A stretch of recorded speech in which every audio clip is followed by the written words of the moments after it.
Veamos esta.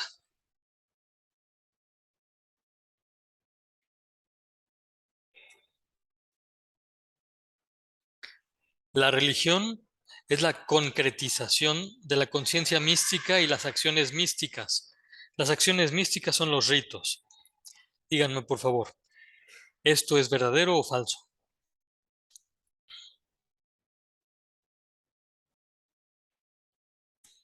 Efectivamente, las ideas y las acciones místicas, estructuradas y traídas de generación en generación, son llamadas religión. Aquí me voy a detener en una palabra. La palabra traídas hace referencia al verbo traer, que en latín se dice tradere, tal cual significa cargar o llevar. Bueno, pues de ese verbo tradere se deriva nuestro sustantivo en español tradición. De manera que la tradición es lo que se carga de generación en generación.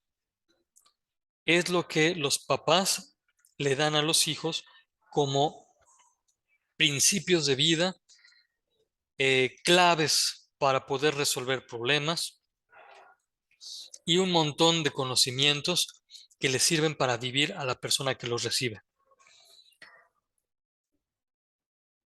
La tradición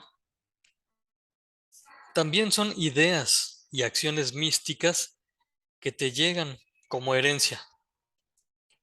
Libremente tú las aceptas o las rechazas, pero es muy probable que algo te hubiera llegado. Tradición entonces puede referirse a lo místico, y entonces es una tradición mística, puede referirse a lo religioso, una tradición religiosa, puede referirse a una tradición de trabajo, que entonces es una tradición laboral, a cualquier aspecto de la vida cotidiana, siempre y cuando lo hayas recibido como herencia de parte de los otros. Y aquí vale la pena notar que hasta hace eh, diríamos, algunos siglos, había un mecanismo muy natural en los seres humanos del cual tú ya tuviste noción por leer el libro de C.S. Lewis, La abolición del hombre, por lo menos el fragmento del cual hiciste las fichas. Este mecanismo era así. Las personas identificaban el mundo, la manera como podían moverse en él y aprovecharse de su entorno. Encontraban qué era lo valioso, lo aprendieron y eso que aprendieron se lo pasaron a sus hijos. Los hijos lo recibieron y en determinado momento de su edad lo pusieron a prueba, lo cuestionaron y lo verificaron, es decir, vieron si era verdad. Una vez que lo verificaron, quienes lo asumieron y quienes vieron que sí convenía para vivir, lo tomaron como propio, continuaron la vida, descubriendo la realidad, encontrando lo valioso. Eso fue parte de ellos y después se lo dieron a sus hijos. Estos hijos lo recibieron cuando eran pequeños y en determinado momento lo pusieron a prueba, lo cuestionaron, verificaron si era conveniente para la vida cotidiana. Si sí lo era, lo asumieron libremente y esto les permitió seguir desarrollándose, apropiándose de ello y después lo pasaron a sus hijos. Este mecanismo, como cadenita, permitió el desarrollo de la cultura en varios lugares. Permitió el desarrollo de la humanidad en cada cultura hasta aproximadamente el siglo XVIII, en el que se pensó que valía la pena romper con lo anterior. Esto que se pensó en el siglo XVIII con forma de ideologías o de filosofías ya se venía eh, considerando desde el Renacimiento. Y entonces, pareciera que a la parte natural, al momento natural de cuestionar y de poner a prueba, se le elevó a la categoría arrogante de ruptura. Y entonces las nuevas generaciones tuvieron ya desde el Renacimiento como principio de acción la ruptura con lo anterior. Y así fueron rechazadas muchas afirmaciones valiosas que se venían haciendo desde siglos antes. Muchos conocimientos se rechazaron nada más porque eran anteriores. Decía que era arrogante esta actitud porque consideró que solo lo que correspondía con algunos principios preestablecidos, es decir, prejuicios, era válido. Si corresponde con los prejuicios es válido, y si no corresponde con los prejuicios, entonces se desecha. Y así, desde el Renacimiento, se fue debilitando la tradición, pero en el siglo XVIII ya era declarada la actitud de romper con lo anterior. Y entonces solo se iba a considerar valioso lo que sirviera para este momento, para ahorita. Así se dio todo el siglo XIX y el XX. De manera que ya para ahorita, lo que ustedes y yo vivimos es una novedosa incapacidad de comunicación entre padres e hijos. Digo que es novedoso porque hasta hace algunos siglos no era así. Todo se superaba. Después de la adolescencia en que uno cuestiona, todo se superaba. Ahora no.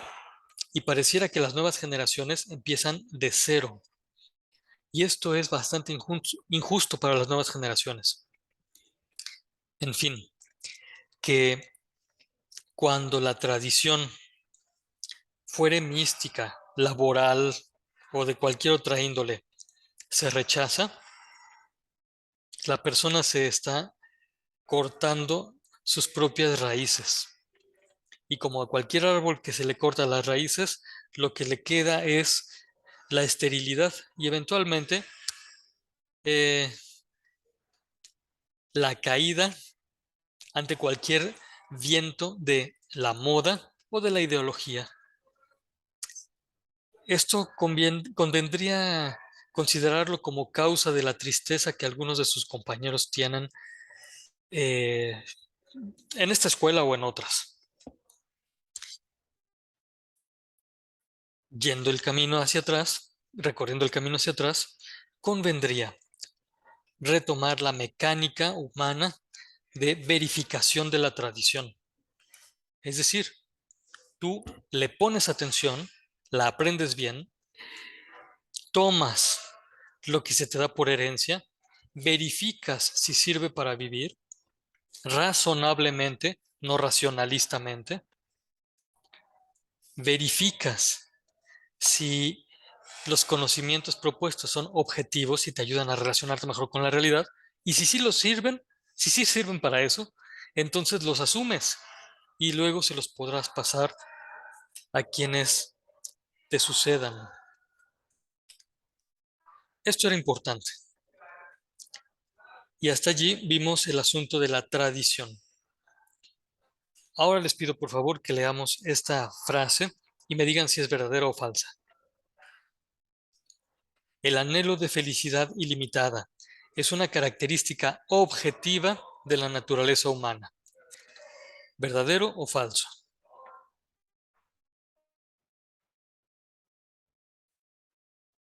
Ahí está.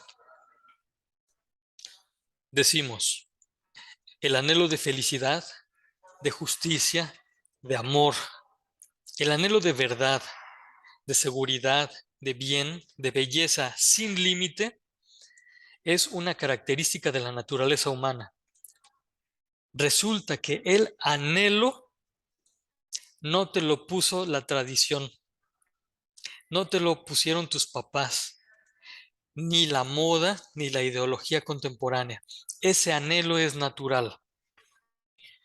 El modo como se busque cumplir o satisfacer ese anhelo, ese sí te lo pone la cultura, ese sí te lo pasan tus papás, ese sí se lo vas a pasar tú a tus hijos, porque les dirás en algún momento, mira hijo, si tú quieres que de veras, alguien te ame, escucha. Si tú escuchas, vas a poder recibir a la persona. Si tú escuchas, tendrás su confianza, la vas a conocer de verdad. Y entonces habrá más posibilidades de que esa persona te ame. Si no escuchas y te cierras en ti mismo, entonces no vas a recibir a la persona, no vas a relacionarte con ninguna persona y nadie te va a amar. El modo concreto, como este anhelo de amor se satisface, si te lo pasan tus papás. La respuesta de sobre la respuesta al anhelo de verdad o de seguridad o de bien, sí te la pasa la cultura. Por ejemplo, habrá ahorita quien diga, mira, sobre la seguridad ni te preocupes, no hay. Así que mejor consíguete unos buenos viajes, come, diviértete, sal y ya, porque no hay seguridad de que puedas seguir viviendo. Eso lo dice la cultura. Tengo que decirles que esta afirmación que hace la cultura no es verdad. Si tienen preguntas y comentarios al respecto, podemos platicar. Pero bueno, el asunto es diferenciar entre el anhelo de felicidad y el modo como se cumple. El anhelo de felicidad es parte de la naturaleza, es objetivo. Y de esto tuviste cómo diferentes culturas en diferentes momentos lo expresan. Lo que tú leíste para hacer las fichas expresa el anhelo de infinito. Cada quien encontró su manera de representarlo. Y por cierto, ya viste que es bastante convergente y coincidente. Entonces, podemos decir que cuando la naturaleza está despierta, puede encontrar la verdad. Por lo mismo, podemos afirmar que el sentido religioso es natural en el ser humano y no es un invento cultural.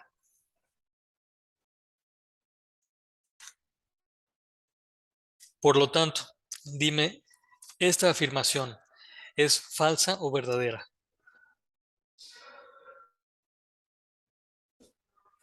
Ahí está. La explicación ya la dimos antes. Ahora dime, por favor, ¿la religión es un producto cultural? ¿Esto es verdadero o falso? La religión. ¿Verdadero? La explicación también ya estaba dada, pero me voy a detener aquí un poquito. La religión son los signos, los ritos, los gestos, los principios, los mandamientos. Mucho de esto está asumido según la personalidad del grupo humano en su tiempo y en su espacio.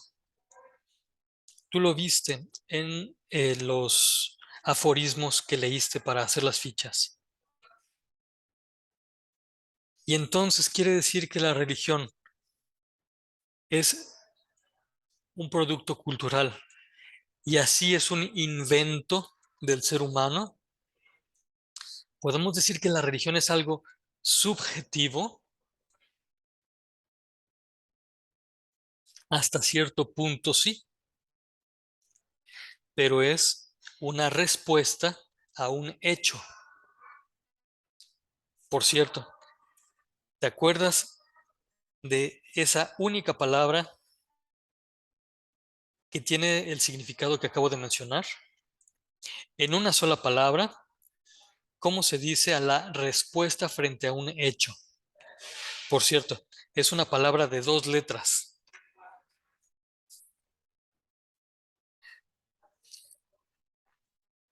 y comienza con F.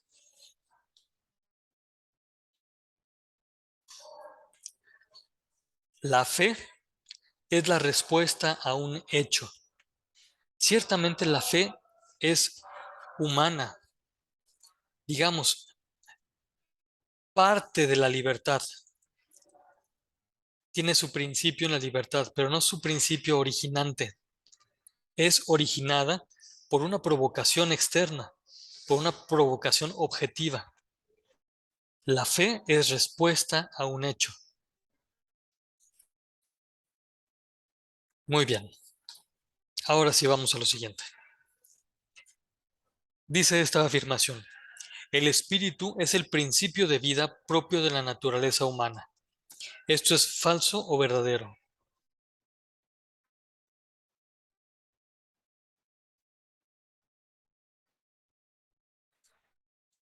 Esto es verdadero.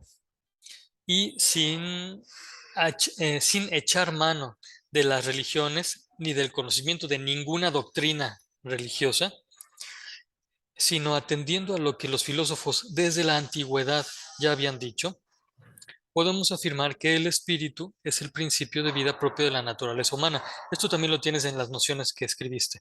Recordarás que habíamos visto una etimología griega eh, de un sustantivo, spiritus, que significa como aliento sutil.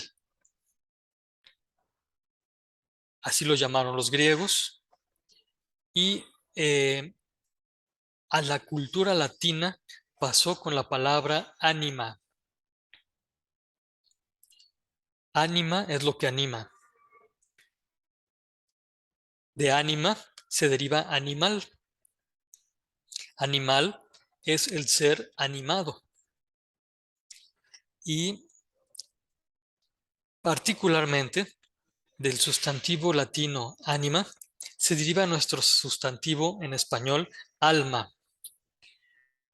Repito, no estamos echando mano de ningún conocimiento religioso. Esto es algo que se puede mostrar. Esto es algo cuya existencia se puede alcanzar usando simplemente la razón. Objetivamente, diríamos científicamente, aunque no cuantitativamente. Me parece que todavía no llegamos a esta y me equivoqué de botón. Vamos a ver. Ay, eh, sí me equivoqué de botón y ya estás viendo las respuestas. Aquí está. Bueno, entonces efectivamente, el espíritu es el principio de vida propio de la naturaleza humana. Espíritu es el tipo de alma del ser humano.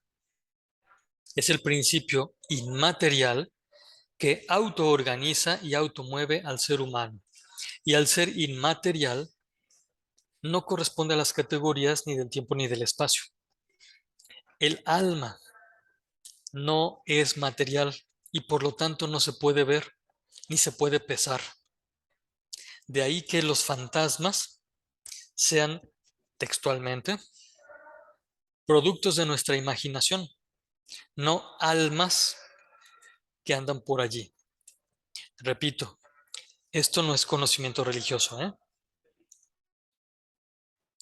Esto es filosofía, eh, esto es puro uso de razón. Muy bien. Ahora, podrás ya responder esto. ¿El espíritu es una realidad subjetiva?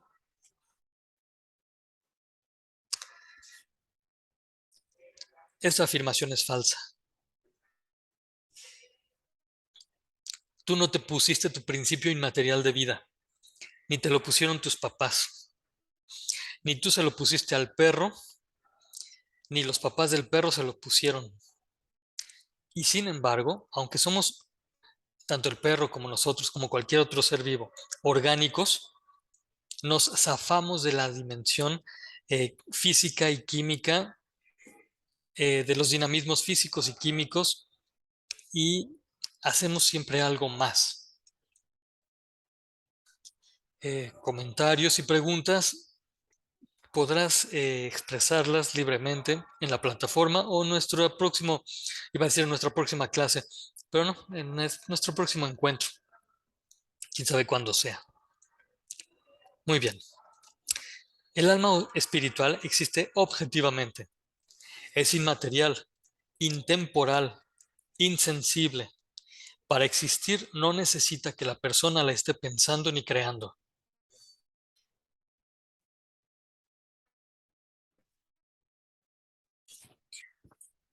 Ahora dime, por favor, ¿esta afirmación es verdadera o falsa? La mística es buena y la religión es mala. Es falso. Usando un sentido figurado, podríamos afirmar que la mística es como la palabra y la religión es la voz. La mística se expresa en la religión. No es posible una mística sin religión. Una, sea la mística o la religión. Sin la otra, es un defecto. Algo le falla, algo le falta. Al respecto, podríamos comentar también, hay varias creencias que se afirman a sí mismas místicas. Se autojustifican, es decir, se autovalidan y afirman que no le deben nada a ninguna religión. Bueno, lo que se ha visto históricamente de estas afirmaciones es que al validarse a sí mismas, empiezan a generar para sí mismas una especie de doctrina, de principios, que podrán ser muy liberales, como lo que se dio con los hippies en los años 60. Cada quien podría tener sus creencias, etcétera, etcétera. Sin embargo, tarde o temprano se convierten en ritos. De doctrinas pasamos a ritos. Del rito se pasa al sacerdocio, porque siempre hay alguien más líder que otros que puede decirles a los demás cómo hacer las cosas bien. Y así, estas místicas que pretendían no ser religiosas se convierten en una religión. Llama mucho la atención. Pero esto, les digo, es histórico y es evidente. Los hippies no fueron los primeros que se inventaron esta dinámica. Esto está registrado, por ejemplo, históricamente con Siddhartha Gautama, quien quiso zafarse de la religión hindú porque le parecía engorrosa y mentirosa. Y finalmente, él, que quiso vivir en una espiritualidad muy, diríamos, neutra, él es visto ahora como iniciador de una religión. Todas las religiones dicen, no soy religión, soy forma de vida. Todas las religiones lo dicen, ¿eh? Pero hay principios budistas, doctrina budista, prácticas budistas, guías budistas, entonces tienen todas las características objetivas de una religión. Pero también podemos obtener otra conclusión al respecto de esto, que esto me parece que es algo muy bonito y que toca más cercanamente a nosotros. Podemos identificar en todas las personas que buscan sinceramente, objetivamente, la satisfacción de su deseo de infinito, podemos encontrar en todas ellas una particular sensibilidad religiosa, tan particular, tan especial, que fácilmente identifican cuando una propuesta religiosa es verdadera o falsa, porque la están buscando genuinamente, honestamente. Y entonces, puede ser que encuentren una doctrina interesante, que sí corresponda a la naturaleza humana, pero si el líder, el sacerdote que la está profesando es incongruente, Estas personas que buscan honestamente dicen, no, a esto no juego, con ese no voy. Esto es algo muy bonito desde mi perspectiva, porque es mucho mejor que todos nos movamos honestamente en una búsqueda sincera y estar bien despiertos a las propuestas que se nos hacen, para que cuando encontremos una que corresponda a nuestra naturaleza, la verifiquemos independientemente de los líderes que la profesen, independientemente de todas las incongruencias que encontremos. Esta es quizá la propuesta más religiosa que puedan encontrar de este profesor.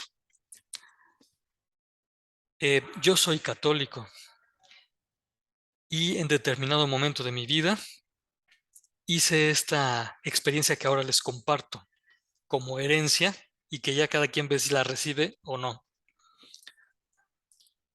Verifica, pon a prueba y verás qué es lo que corresponde. Yo encontré que lo que correspondía era precisamente la enseñanza de Cristo transmitida en la iglesia, con todo y que constantemente tengo pleitos en serio, con los eclesiásticos. Sin embargo, yo sí leo al Papa. Eh, Trato de seguir lo que el Papa nos indica. Ahora el Papa Francisco, antes el Papa Benedicto, antes San Juan Pablo II. Independientemente de todas las incongruencias que puedo ver en las personas concretas y que yo puedo entender porque también soy humano y limitado. Verifica y ve que corresponde a tu anhelo de felicidad sin fin. Ahora sí, te propongo que realices la actividad de la hoja de Word que recibiste en, en la conversación que envié por Teams y que precisamente tiene un título algo así como de identificar a la mística y la religión. Vas a ver que son 5 poemas de la tradición literaria mexicana. Comienzan desde unas obras de el rey poeta Nezahualcóyotl. Continúan por algo que recibimos de Teresa de Ávila, española, y que vivió precisamente en los momentos en que los pueblos americanos y los pueblos europeos se encontraban. Después vas a ver un poema contemporáneo, muy breve, de Octavio Paz. Octavio Paz, curiosamente, no se definía como persona religiosa. Quizá por esta sensibilidad grande y seriedad al hablar de la religión. No es él identificado como un poeta religioso. Y sin embargo, tú podrás ver lo que escribe y la hondura que expresa. Te pido por favor que entonces hagas la actividad y la subas a la plataforma conforme las instrucciones que puedes ver publicadas en la sección de tareas. Hasta aquí, este tema, junto con este reforzamiento de nociones, concluye la aclaración de nociones para poder ver con más precisión cuáles son los fundamentos de la espiritualidad.